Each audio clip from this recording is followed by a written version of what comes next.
Alright guys and gals, welcome to Game 8 of Round 1 of the Tiny Wars Open Tournament. I am Advanced Warrior. And I'm CJ. And in this video we are showcasing Thankful Guardian on Will, player 1 as blue for some reason.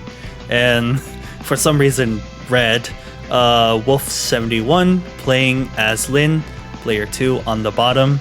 Let us proceed. So, thoughts on Will? Yeah, so Will is, well, we covered this a little bit in our map review video for this map, Valhalla. Will is quite good in this. He's basically the ground direct specialist. He's good in open terrain. He's good with tanks and the tanks, recons, bigger tanks. That's kind of his thing. Bigger tanks. Yeah, he likes this map. He has plus 30 attack and plus 10 defense. And then also when he gets his CO, he has a CO zone default of 2 range, and then he has, or his CO power is that he gets plus 2 move, and then his day-to-day buff gets applied globally to all of his units. So that plus 2 move is quite good. It allows you to, it pressures the opponent to just think about how far your units can move, how fast they can reinforce, and that type of thing. Like, it's really annoying with having the feeling that your opponent will just always be able to get the first strike on you when they have their CO zone ready, or their CO power ready. So that is Will. Yep. Lin, I would say, is a bit stronger or more effective. That's a third base skip for Wolf. Holy crap.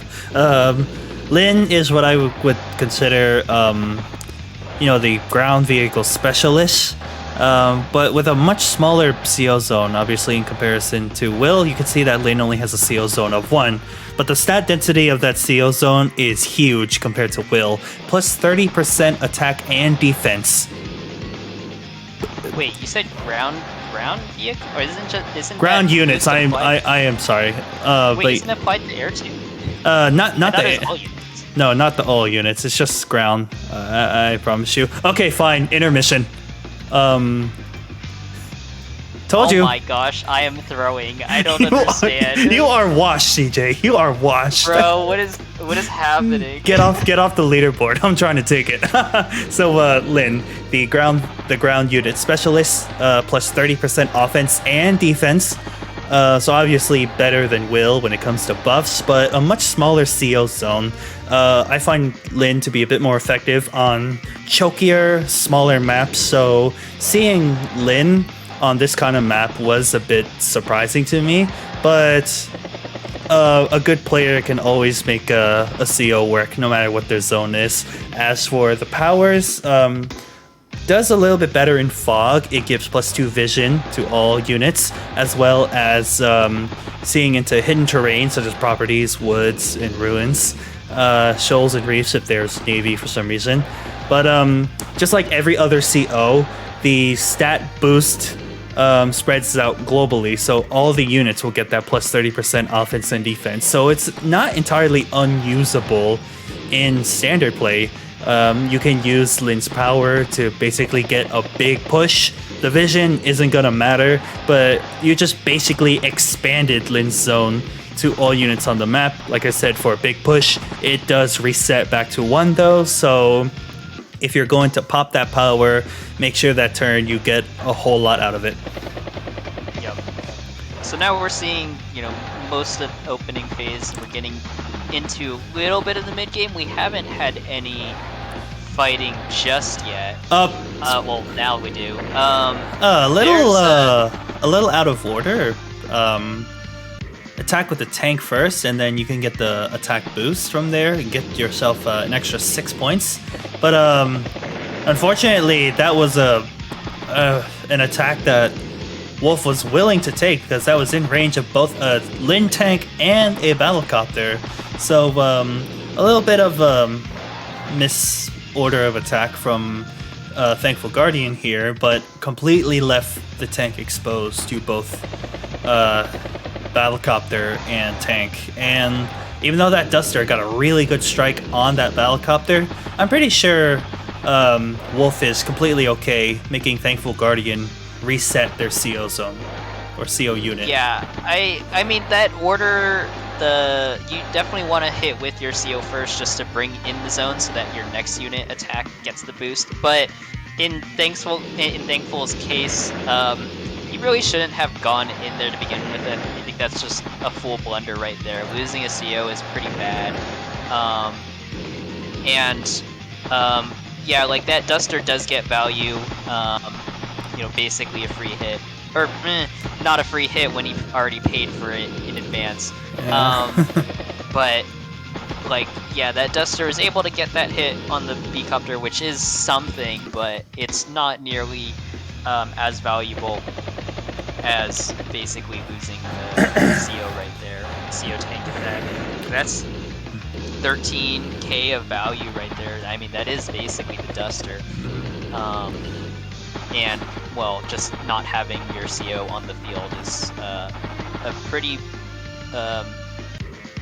bad scenario. We do see a War Tank coming out. Whoa, War Tank. So that's interesting. Something... But in the meantime, Wolf is kind of increasing his zone and basically getting a lot of control in the bottom. It's not too hard to increase Lin's zone because they just hit for so much. So you're going to get an easier time just growing that zone. Now, I want to mention something that I feel like I haven't mentioned. I feel like was a little important to mention that we did end up missing, and that is the fact that when you do board a CO, the cost to board that CO onto a unit is, well, for most of the vanilla DOR roster, it is 50% of that unit's value. So you saw that Will went into a tank on Thankful's side, 3,500 onto that tank. Now onto this War Tank. War Tanks are 8,000, so that means... Oh yeah, the boarding cost of a War Tank. Boarding cost of a War Tank is 8,000 because a War Tank is 16,000, my mistake. So it is costing Thankful Guardian some income for boarding his CO into 2 different units. Oh wow, in response to the War Tank, we have a bomber. Thank you, audio. They skipped again, holy crap. But yeah, you do get some value for killing a CO unit because it forces them to restock on the CO unit and therefore it just costs them more income. I'm not in full agreement with this War Tank, however, personally I like building a CO unit on a very mobile unit. So although that War Tank is going to hit very hard, it is also very slow, and therefore I've had this happen to me before, zoned out by like artillery indirects, and even a Tabitha War Tank wasn't able to withstand all those indirects.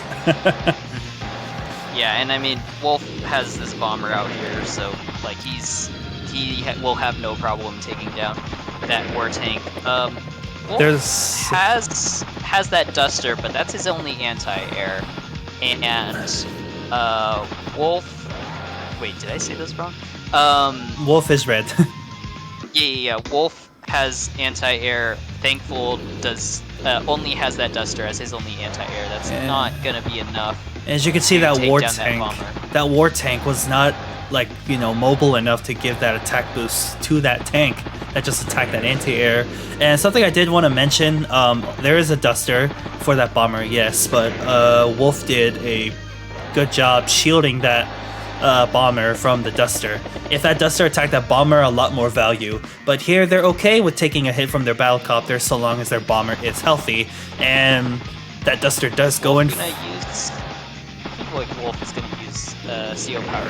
Oh, yeah, I would use it here. Oh my! On the other side, we had we completely had Lin like at full meter. Ooh, 4 damage to that War Tank. But yeah, as I said earlier, like Wolf is completely okay with that Battlecopter being damaged so long as that bomber is healthy. And as you can see, there's no other counters for that bomber as of now. The Duster is put out of commission. Oh, and looks like we are not going to see Wolf use that power. A little bit far away from the rest of the army where it would probably prefer to be, but Lin can basically just make the plus 30-30 global at this point. Yeah, Wolf has already kind of decimated Thankful here. Like the entire left and bottom part is literally free real estate. There's nothing there. And here it comes. Thankful is not even reinforcing that side. Ooh, rocket. Yeah, those are big hits. There's no coming back from this one. Unless there's just Thankful here kind of went for an approach of a lot more big units, and that doesn't typically work very well. You want decent unit count, you want blocking units, you get a lot more value out of having a bigger army, a more varied army. There are certain core units of like tanks, artilleries, anti-airs, bikes, B-copters. Those ones should be what you get each turn, and usually wouldn't recommend getting so many bombers or war tanks or really a lot of that stuff. Wolf's not giving up yet. Thankful is just continuing to play this game. Thankful's not giving up yet, I'm sorry. Yeah. And Wolf, completely uncontested at the bottom. He'll just keep taking more and more properties until the difference is like the entire map. That's not just Wolf gaining 1,000 income for the property. That's also Thankful losing 1,000 income as well. So the difference is just getting bigger with each of those properties that Wolf can capture at the bottom for free. Yeah. Each one of those is practically worth 2,000. So it's going to keep looking worse and worse for Thankful, but I guess he'll play it out all the way to the end. So we'll just see. Is that war tank down in range of that rocket? 1, 2, 3, 4, 5 so. Range? Oh man, if Lin puts that CO tank adjacent to that rocket and fires on that war tank. Oh no, they don't go for it. Oh. Yeah, I guess they don't need to. Okay, I see. Probably done through the simulation, which is the move planner of Tiny Wars. So good of I guess calculation coming from Wolf here. Getting the CO zone up to 2, so it's a lot easier to start increasing that zone, and it's like 21 points away from possibly getting another power. And bombers and base skips. And there it is. After the second loss of the CO unit, Thankful resigns. So I had a heart attack every time I saw a base skip, honestly. And I can't remember how many times I saw Thankful base skipped, but you saw that it was basically just free real estate for Wolf at the bottom here to just get all these properties. Had to send one whole bomber down here, which was meeting an anti-air and a duster. Alright, so as you can see here, 28 buildings to 16 in favor of Wolf. Unit count is 29 and 9. Wow, that's a lot. So one thing that stood out to me earlier in this game, if I can find it, was this attack right here. First off, Thankful went with the bike first, and then the tank, which made them miss out on like 6 points of energy. But the fact that it was in range of both a Lin tank and a battle copter, as well as no backup other than a duster here, this was just like an almost suicidal attack coming from Thankful here. Might have been a misplay. Might have been a misclick, because putting it on the ruins is at least a little bit better, unless the tank and the battlecopter can trap the CO tank here. But it was just an attack that Thankful should have never done, and therefore it costed him. And as for the base skips, they had bigger units, but they had less units, so they didn't have a skeleton crew to try to defend these properties that you saw much later in the game. Yeah, I think this is a decent game to kind of show kind of, or I guess give some advice to new players. Like I think Thankful is a newer player, and but basically, like one tip, is try not to base skip. Sometimes you want to, like sometimes you need an anti-air, and so you'll have to go for a base skip. But most of the time, you're gonna want to keep building infantries or bikes. So usually you would go for a combination of like tanks, anti-airs, artilleries, whatever. The lower cost units are generally pretty decent. So the only time that you should tech up, it's like you should really only tech up in niche scenarios. Like you shouldn't be going immediately to the war tank. You shouldn't be immediately going to the bomber or the fighter.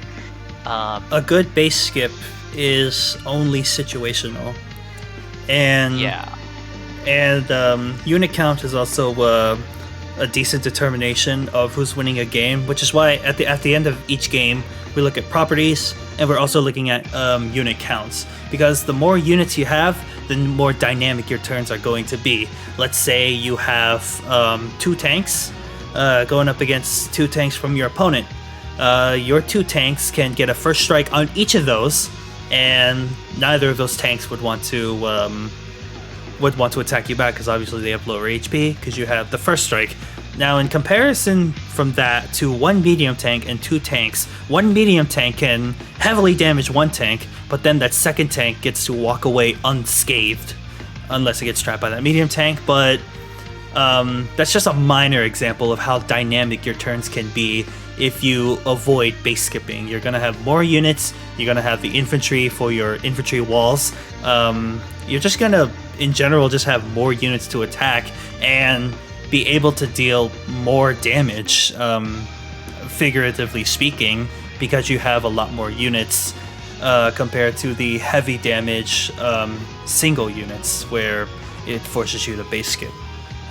Yeah, and I want to go to an example later on in the game, like right at the end. Can you skip to that? Do you not have mouse control? Yeah. Now you have mouse control. Okay. Yeah. So basically, at the end, right? Typically infantry bikes, their cost is like 1,500 and 2,500, right? Yes. But their value right here, right, in being able to capture properties where there's literally nothing here. I mean, that's worth way more. Like that's worth 2,000 funds per turn, each of these. So like, if they're able to capture if they're able to capture an enemy property without contest, like, they pay for themselves in a turn. So like, some things are situationally valuable, right? If Wolf only had tanks and an anti-air over here and no infantry, if there was no diversity in that unit composition, then there wouldn't be as much value because there's nothing for them to fight. You're fighting for territory, you're fighting to get these cities that will boost your income, boost your economy, so that you can build bigger, better units, or more units, really, like we were talking about earlier. So stuff like that is important, being able to bring the right units to the right places. Oftentimes, again, a lot of the cheaper units will still suffice. Yeah, just being able to actually gain something after you win a battle is how you win in Advanced Wars. And in Thankful's situation here, if there's a lot less base skips, there's obviously a lot more units, and there could be like a skeleton crew in this area to like try to hold 3 of these properties. But here you can see that the infantry are all free here, but Wolf just didn't have infantry here. Wolf had a unit to counter what was their biggest threat, which was this bomber. And this anti-air could just basically first strike the bomber. And this infantry right here, also protecting that anti-air from a first strike. So it was suicide for this bomber to try to interrupt the cap down here. Like, sure, it saves a 2,000 income difference, but at the cost of a very expensive bomber being shot down by 7,000 anti-air. Alright, guys and gals, I hope you learned something from round 1, game 8. Wolf_71 gets to move on to round 2. Thank you all so much for watching. Please check out the other replays for this whole tournament. We are doing commentary for all the games, so me and CJ are very dedicated to this. And just the views and likes that you guys give on this video is obviously very much appreciated. So, thank you all for watching. I am Advanced Warrior. I'm CJ. And you all have our warmest regards. Please take care. Thanks for watching. Ciao, ciao.